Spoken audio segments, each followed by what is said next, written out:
지난 2013년부터 온라인 쇼핑몰에서 직접 만든 새 모양의 도자기 컵을 판매해온 김예원 씨. 지난 2월 초 밸런타인데이를 맞아 스타벅스 코리아에서 내놓은 머그잔을 보고는 분통이 터졌습니다. 디자인이 자신이 만든 컵과 비슷했기 때문입니다. 제가 진짜 몇 년 전부터 해오던 거랑 너무 똑같아서 보고 베꼈다라고 밖에 생각을 할 수가 없었어요. 네. 저는 흔한 디자인이 아니라는 그 자부심도 있고. 디자인 등록 출원을 하지 못한 김 씨는 소송 비용을 마련하기 위해 SNS에서 크라우드 펀딩을 시작했습니다. 하지만 스타벅스 코리아 측은 2년 전부터 준비해온 제품으로 도용과는 거리가 멀다고 주장합니다.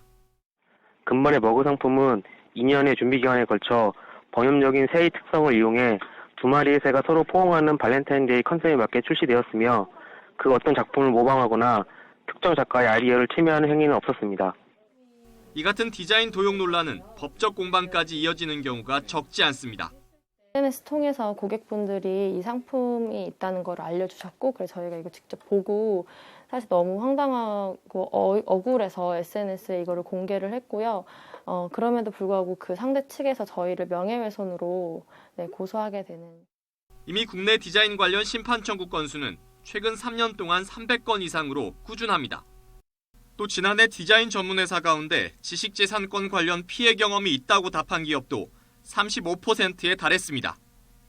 그런 만큼 피해 금액의 3배 이상을 배상하는 징벌적 손해배상 제도가 있는 미국 등에 비해 낮은 수준인 손해배상 금액을 현실화해야 한다는 지적도 이어집니다. 도용에도 믿져야 본전이라는 식의 인식을 줄이고 경각심을 심어줄 수 있기 때문입니다.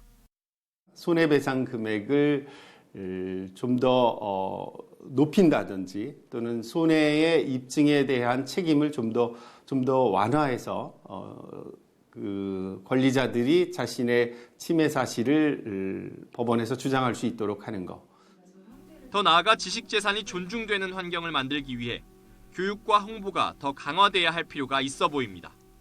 YTN 큐두입니다.